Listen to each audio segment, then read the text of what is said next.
What is up, Sopranos fans? Kino here, and I'm back with another Soprano log. This time we're looking at the sixth episode of the first season, Pax Soprana, which is a reference to the Pax Romana, the Roman peace, which is kind of referenced in this episode. So there's two main beats going on in this episode. The first is with Tony and Melfi. Tony is having a problem. He has not been able to get an erection, not with Irina, his mistress, or with Carmela. He blames it on the Prozac, but Melfi thinks that it might be another reason. It might be because of his depression. It leads to Carmela getting angry at Tony. She, in the last episode, learned that his psychiatrist was a woman, and because of that, she now feels that Tony is no longer interested in her. She's actually jealous of Melfi. Unlike the mistresses, she speaks with Father Phil and kind of admits that the mistresses weren't that much of a problem for her. She felt she was better than them. She thought that it was just physical with them. But for once, she feels that Tony is connecting emotionally with another woman, Melfi, his therapist, and she's kind of right because Tony is starting to be attracted to Melfi. He thinks he's falling in love with her. He's bringing her coffee. They're flirting a little bit. Tony starts to have dreams about Melfi, despite the fact that he can't get, aroused with other women. He is aroused when he thinks about Melfi. He even asks his mistress, Irina, to dress in business clothes like Melfi dresses in, because that's what excites him right now. And he confesses this to Melfi. He kisses her. She obviously, is his doctor, so she's not interested in him that way.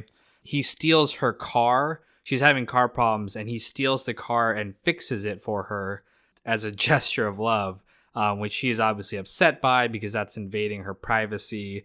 It's messing up their relationship as doctor and patient. Eventually, Tony and Carmela kind of bond at the end of the episode. She admits that, she is jealous of Melfi's ability to help Tony.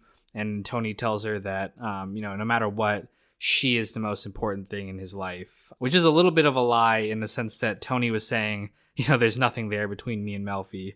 But obviously he was, feeling in love with her, partially because Melfi is a caring figure for him. As a therapist, she listens, she doesn't judge him, and he kind of sees this, as love, when in reality he's just really grateful for the progress that she's helped him achieve so far. So that's the first main story going on in the episode. The second, and that one relates more to the title, is Uncle Junior begins his reign as the boss.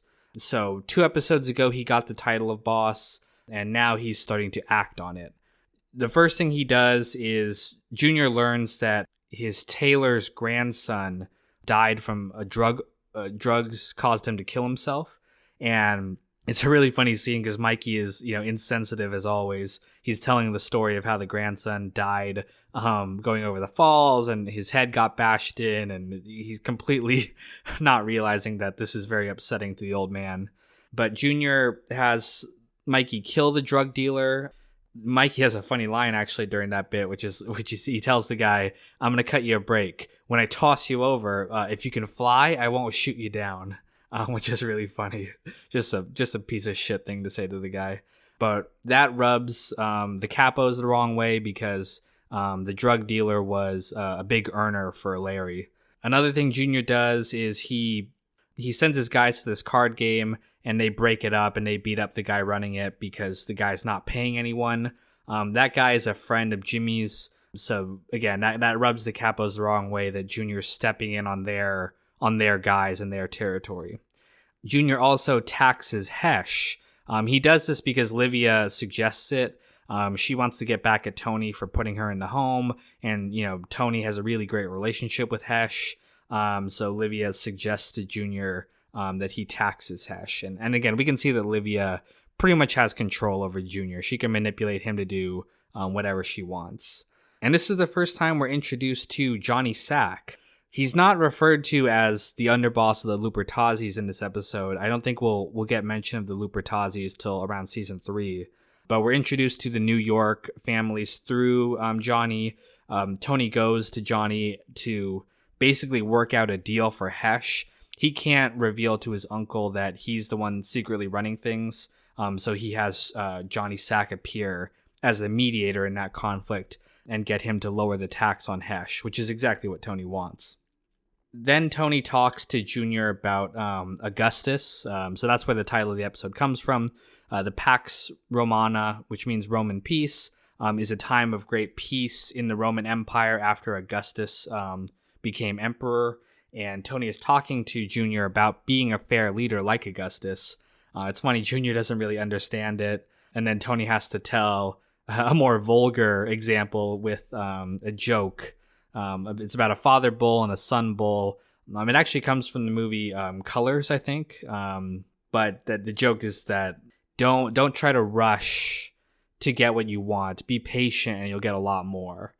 So he tells this story to Junior. Junior finally gets the lesson, and he decides to use the money he got from Hesh. He gives it to all of the capos to be generous with them. So they all get a little bit of money. Tony returns the money that he got back to Hesh. He's not going to profit off of Hesh's tax.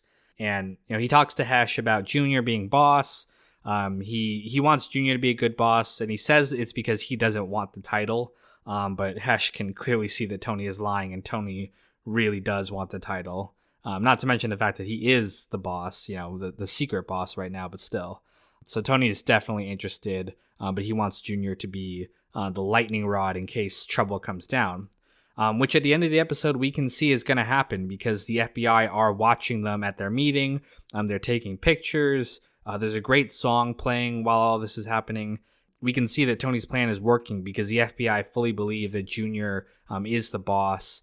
They put him at the head of their, you call it a rogues gallery, I think, the pictures of all the mob guys are investigating.